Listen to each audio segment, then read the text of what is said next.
Patience is one of the most misunderstood forms of strength in our culture today. People often associate power with speed, aggression, and the ability to make things happen instantly, but true power isn't loud. It doesn't rush, it doesn't panic.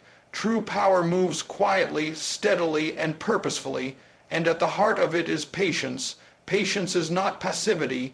It is not sitting around waiting for life to hand you opportunities while you do nothing. It is not weakness, it is not laziness, and it is not resignation. Patience is disciplined energy under control. It is the ability to take action while holding back the impulse to demand immediate results. It is knowing that you are moving in the right direction even when the evidence hasn't fully materialized yet. That kind of restraint, that kind of controlled forward movement is what separates the powerful from the impatient. In every area of life, business, relationships, personal growth, the ones who dominate in the long run are not the ones who sprint aimlessly, but the ones who understand the art of strategic endurance. They know how to keep planting, how to keep watering, even when the ground looks barren. They know that the harvest always comes, not in the season of planting, but in the season that follows, and so they stay steady, they stay focused, they stay committed. Patience allows you to build something that is not just successful for a moment, but sustainable for a lifetime. It allows you to move with integrity instead of cutting corners. It gives you the time to develop the skills, the character, and the wisdom needed to handle the weight of what you are asking for. Because if you get it too fast, without the foundation of patience, you will lose it just as quickly. Winning is easy. Sustaining victory is where the real challenge lies, and it takes patience to prepare for that. Most people confuse activity with progress. They think that as long as they are moving fast, they must be getting somewhere important. But speed without direction is just wasted energy. It's like a hamster running furiously on a wheel, busy, exhausted, but going nowhere. Patience shifts the focus from motion to meaning. Instead of asking, how fast can I get there? The patient person asks, am I building something that will last when I do? Patience also protects you from desperation. When you move without patience, you make decisions based on fear instead of faith. You take shortcuts, compromise your values, and settle for less than you are called to. Patience keeps your vision clear and your standards high. It allows you to say no to good opportunities because you are waiting for the right one. It gives you the emotional and spiritual strength to endure the season of not yet without falling apart. The most dangerous person in any room is not the one who is loud and aggressive. It's the one who is calm under pressure. The one who doesn't flinch when things take longer than expected. The one who trusts the process because they trust the promise. That is the real power, moving forward with calm certainty instead of frantic desperation. Patience, when coupled with faith and action, becomes an unstoppable force. It's like a river carving through a mountain. It doesn't happen in a day. It doesn't make a lot of noise, but over time it changes the entire landscape. That's what true power looks like. It doesn't rush. It doesn't panic. It simply knows that the outcome is inevitable for the one who refuses to quit before the blessing arrives. Would you also like me to expand the second keynote next? Or maybe style this one a bit more depending where you plan to use it: speech, book, social post. 2/240 you said. Expand 2 keynote in 600 words without heading and without conclusion. ChatGPT said certainly. Here's the expanded version of the second keynote. The process precedes the promise. In about 600 words without a heading or conclusion. Before every breakthrough there is a build-up. Before every reward there is a requirement. The promise, no matter how great or God-given it may be, is always preceded by a process. And the process is not punishment, it's preparation. This truth is often overlooked in a world that thrives on instant gratification. We want the outcome without the endurance, the result without the refinement. But that's not how lasting success works. That's not how transformation happens. The process is where everything essential is formed. No one receives a promise and immediately steps into it fully equipped. Whether you're talking about business, ministry, leadership, or personal growth, the promise always comes as a vision, an insight into what can be, and the process is what turns potential into capacity. It's where the strength is built, the character is shaped, and the understanding is deepened to be able to carry the weight of that vision without collapsing under it. Think about any great figure, ancient or modern. They didn't just arrive at greatness, they were tested, they were proven, they went through a season, or often many seasons, where nothing looked like the promise, and that's the point. The process strips away the illusions, burns off the ego, reveals your weaknesses, and trains you to stand. It's not glamorous, it's often hidden, but it is necessary. See, we're often tempted to believe that delay means denial, but that couldn't be further from the truth. Delay, when it's part of a divine process, is development. It's molding you, maturing you, and preparing you for what you asked for, or what you were born to carry. The problem is, many people abort the process because they feel entitled to the promise. They get discouraged when progress doesn't match their expectations. But the promise isn't withheld because you're failing, it's withheld because you're being forged. There's no shortcut through this. You can't bypass the grind and still expect to stand in the glory. You can't microwave what was meant to be marinated. You can't cheat the development and still expect to hold the reward with integrity. What happens too fast often falls apart just as quickly, but what is built in the process, through persistence, through repetition, through obedience, is built to last. One of the most important things the process teaches you is to trust what you cannot yet see. It's easy to believe when the doors are opening and the favor is flowing, but can you believe when nothing's moving? Can you still act, still build, still show up with excellence when it feels like no one is watching and nothing is working? Because that is when your future is really being shaped, not in the moments of spotlight, but in the hidden spaces of obedience. The process also teaches you to appreciate the promise when it finally arrives. When you fought for it, cried for it, stretched and sacrificed for it, you carry it differently. You don't treat it casually. You don't take it for granted, and you're not shaken when storms come because you know what it cost you to stand there. If you're in the process right now, don't despise it, embrace it, because this is where the real transformation is happening. This is where your identity shifts from someone who dreams of the promise to someone who is ready to fulfill it. And once you've been through that fire, no one can take it from you. You didn't just stumble into your purpose. You were forged for it. The process was never a detour. It was the direct route to the promise all along. Would you like to continue with the third keynote as well? 4.0, you said. Expand 3 keynote in 6. 100 words without heading and without conclusion, ChatGPT said. Certainly. Here's the expanded version of the third keynote. Faithful action beats frantic movement. In approximately 600 words as requested without a heading or conclusion, there's a big difference between motion and progress. One looks busy, the other builds something. Too many people confuse movement for effectiveness, thinking that if they're doing a lot, they must be achieving a lot. But real advancement, especially the kind that lasts, doesn't come from scattered energy or frantic effort. It comes from faithful, focused action taken consistently over time, even when the results are not immediately visible. Frantic movement is fueled by fear, it's reactive. It comes from a mindset that says, if I don't do everything all at once, I'll fall behind. It's the kind of motion that looks productive on the surface, but deep down it's driven by anxiety, insecurity, or comparison. It's starting 10 things and finishing none. It's pivoting too quickly. It's being busy without ever building. And that kind of movement wears you out while producing very little that's meaningful or sustainable. Faithful action, on the other hand, is strategic. It's rooted in clarity. It comes from knowing who you are, why you're doing what you're doing, and where you're headed. It doesn't chase every opportunity, it evaluates them. It doesn't rush into everything, it listens first. Faithful action isn't loud. It doesn't always get immediate applause, but it moves with power because it's rooted in purpose, not panic. There's something powerful about a person who can keep showing up day after day, doing the small things with excellence even when no one is watching.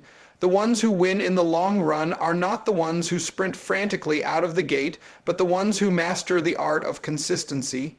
They understand that faithfulness builds momentum. They know that big doors swing on small hinges. They realize that greatness isn't about explosive effort, it's about steady obedience. That's the difference between being goal-driven and being purpose-led. When you're goal-driven without purpose, you'll burn yourself out trying to force things to happen on your timeline. But when you're led by purpose, you understand that some things take time, and that doesn't intimidate you.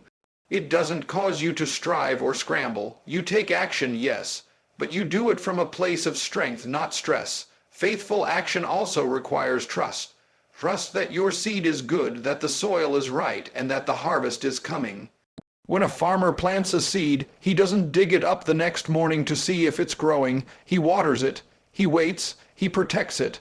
That's faithful action. It's not just about what you do once. It's about how you continue doing it without letting impatience or discouragement knock you off track. We often think that results are a reflection of our intensity, but in truth, long-term results are a reflection of our faithfulness. That means showing up to do the right thing the right way at the right time over and over again. It means resisting the urge to jump into every trend or respond to every voice. It means staying focused when distractions scream for your attention and tempt you to abandon the path. The ones who ultimately walk in the fullness of their calling are not always the most talented, the most charismatic, or the most popular. More often, they're the ones who kept moving forward with steady hands, faithful hearts, and a quiet determination that refused to quit. Because frantic movement impresses people for a moment, but faithful action builds a legacy that lasts. Would you like to move on to the fourth keynote next, or use these for a project you're building? 4.0, you said? Expand 4 keynote in 600 words without heading and without conclusion, ChatGPT said. Absolutely. Here's the expanded version of the fourth keynote: delay is not denial. In approximately 600 words, as you requested, without a heading or conclusion. There's a painful moment in every journey where the dream is alive, the vision is clear, and the work is being done, but the results still haven't shown up. You look around and it seems like nothing is moving. You're giving your best, praying, planning, pushing, and yet doors stay closed, opportunities don't appear, and silence seems to stretch on longer than you expected. That's the place where many people quit. Not because they didn't want it, not because they weren't capable, but because they misinterpreted the delay. Delay is not denial. Just because it's not happening now doesn't mean it's not going to happen. What looks like a pause from your perspective might be divine positioning. What feels like rejection may actually be redirection. When a door closes, it doesn't always mean you're disqualified. It might mean you're being protected. Timing isn't just about readiness of the opportunity, it's also about the readiness of the person. And sometimes what you're waiting for is already ready, but you're still being prepared to receive it. One of the greatest tests of maturity is how you respond when you hear not yet. Do you shut down, give up, and retreat, or do you lean in, stay faithful, and keep showing up with expectancy? That choice is what separates the ones who see the promise from the ones who only talk about it. Delay will either make you bitter or it will build you. It will either discourage you or develop you. It depends on your perspective. Waiting doesn't feel good. It stretches you. It exposes impatience, insecurity, and frustration. But it also refines your motives. It forces you to confront the question, why do I really want this, and am I still willing to be faithful even if it takes longer than I planned? If your desire is tied only to speed or applause, the delay will crush you. But if your desire is rooted in purpose, the delay will prepare you. Many people don't realize that sometimes delay is not even about you. It may be about someone else's positioning. It may be about circumstances aligning behind the scenes in a way you couldn't possibly orchestrate yourself. You might be waiting on the promotion, but God might be waiting for the environment to shift so that when you step into it, it doesn't destroy you. You might be praying for the relationship, but God might be developing both hearts so that the connection is whole, not rushed. That's why you can't define delay as denial. If you do, you'll sabotage yourself, you'll start to settle, You'll chase counterfeit versions of the dream just to soothe the pain of waiting, and that's dangerous, because a premature blessing becomes a burden. What you force to happen too soon, you'll have to struggle to sustain. But when it comes in its right time, it will fit with flow, not with force. In the delay, you're learning how to trust. You're being trained to live by faith, not by sight. And that training is essential, because if you can't trust during the silence, you won't be able to stand during the spotlight. You're not just being held back, you're being held in place for something greater. And when the time is right, what felt like a delay will suddenly make perfect sense. Everything you thought was a setback was actually setting you up. That's why you keep going. That's why you stay steady. Because just beyond the delay is the fulfillment. Not denied, just delivered on time. Would you like me to expand the fifth keynote next as well? 4-0, you said. Expand 5 keynote in 600 words without heading and without conclusion, ChatGPT said, certainly. Here is the expanded version of the fifth keynote. Divine support follows patience in approximately 600 words without a heading or conclusion. There's a kind of strength that doesn't come from effort alone. It doesn't come from strategy, connections, or even raw talent. It comes from alignment with something higher, something divine. When you walk in patience, not frustration. When you act in faith, not force. You invite the kind of support that can't be explained in natural terms. Divine support is not earned by rushing ahead. It's attracted by trust, humility, and endurance, and it follows those who understand that timing is sacred and obedience is more powerful than control. Patience is not just a character trait, it is a spiritual discipline. It is proof that you believe in more than your own ability to make things happen. It's your declaration that you know you're not the only one working. Heaven is working too. Patience creates space for divine involvement. It is the quiet confidence that God is not late, and that if something hasn't happened yet, it's because something better is being built. That posture, one of trust and surrender, draws favor. It opens doors you didn't knock on and aligns you with opportunities you didn't orchestrate. Impatience is often the fruit of fear. Fear that if you don't push hard enough or move fast enough, you'll miss out. But what if the very thing you're chasing is trying to catch you, and the only way to receive it is to slow down long enough for it to land? Patience is not weakness, it's wisdom. It's strength that knows how to wait without wavering, how to move without striving, and how to believe without forcing. There's a rhythm to life that doesn't respond to pressure but to peace. When you're patient, you begin to operate in that rhythm. You're not tossed around by every emotion or trend. You're grounded, you're listening, and that's when clarity comes. That's when resources arrive. That's when people begin to notice. Not because you were louder than everyone else, but because you were consistent. Divine support doesn't chase chaos. It surrounds those who stand still long enough to hear direction before making a move. If you look at the lives of people who have carried extraordinary impact, you'll often find long, quiet seasons of waiting. Seasons where it seemed like nothing was happening, where they were hidden, refining their gifts, deepening their character, and stretching their faith. It's not a coincidence that those same people later walked in supernatural favor. Patience doesn't just produce endurance. It prepares you for encounters that only obedience can unlock. Sometimes God withholds what you're asking for not to punish you, but to preserve you. He knows that without the maturity that patience develops, you might mishandle the very blessing you were meant to carry. Divine support is not a reward for hustling harder. It's a response to surrendered readiness. It's the invisible hand that moves things into place when you've proven that your heart is anchored, not anxious. When you act with patience, you are saying, I trust that what's for me will not pass me. I trust that the right time will come, and I will be ready when it does. That trust draws favor, it draws wisdom, it draws provision, and more than anything, it draws support from heaven. Not the kind of support you can manipulate or manufacture, but the kind that exceeds your plans and accelerates your journey at the right time. So keep showing up, keep doing what's right, even when it's not fast or flashy. Keep sowing with faith, walking in patience, and trusting that you're not walking alone. You don't have to kick down every door. Some doors open for those who wait faithfully, and when they do, you'll know that it wasn't your hustle that got you through. It was divine support following your patience all along. Would you like to proceed with the final Keynote expansion as well? You said, expand 6 Keynote in 600 words without heading and without conclusion. ChatGPT said, certainly. Here is the expanded version of the 6th Keynote. The quiet builder outlasts the loud talker. In approximately 600 words without a heading or conclusion, in a world obsessed with noise, appearance, and quick results, it's easy to mistake volume for value and charisma for consistency. But the truth is, noise doesn't build anything that lasts. Talk is cheap.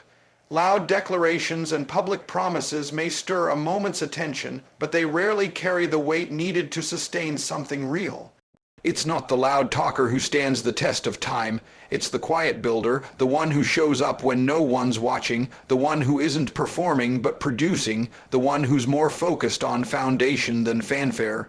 The quiet builder doesn't have to announce every move because their results will speak for themselves. They understand that progress is not proven in posts or slogans, it's proven in the fruit. While others are busy curating an image, the quiet builder is developing the infrastructure that will support the vision when the spotlight finally arrives. There's a kind of confidence that doesn't need applause because it's rooted in purpose. That's the confidence the quiet builder walks in. Loud talkers often move from insecurity, not strength. They need validation to keep going. They feed on attention and external praise, so they invest energy in being seen rather than being solid. But what good is it to be noticed if what you've built can't hold weight? What good is a platform if the foundation is hollow? The quiet builder may not gain attention early, but they gain endurance. They don't ride waves, they create structures that stand when the waves hit. What people forget is that storms don't test appearances, they test foundations. When challenges come, it's not the loudness of your words that keeps you standing. It's the quiet work you did in the dark. It's the discipline, the patience, the steady commitment to the process. The builder who took time to lay stone upon stone to reinforce what couldn't be seen will still be standing when the crowd moves on. That's why you should never be intimidated by someone who talks bigger than you. Be more focused on building deeper than them. There is a profound difference between momentum and maintenance. A loud talker might create a moment of hype, but a quiet builder prepares for longevity. Hype may get people in the door, but only structure keeps them there. Only integrity, consistency, and vision, the quiet, often unnoticed things, have the strength to carry weight over time. If you want to outlast, you must outwork and outwait, not in desperation, but in discipline. The world celebrates quick wins, viral moments, and overnight success stories, but what it doesn't show is how often those stories fade just as quickly. Because what comes fast can disappear just as fast, but what's built with patience, with precision, with integrity, that kind of work lasts, and the ones who commit to that kind of building don't need to shout. They don't need to impress. They just keep showing up, quietly, faithfully, powerfully, and make no mistake. Quiet does not mean passive. Quiet is focused. Quiet is locked in. Quiet is working when others are watching and working when no one is. It's not driven by ego or applause, but by a deeper knowing that real success isn't proven by what people say about you. It's proven by what remains standing long after the noise dies down. So if you're building and no one's clapping, keep building. If you're working and no one's watching, keep working. The ones who last are not always the ones who shouted the loudest in the beginning, but the ones who were strong enough to stay silent while they laid brick after brick. Because when the dust settles, it's the quiet builder who's still standing, and standing on something real.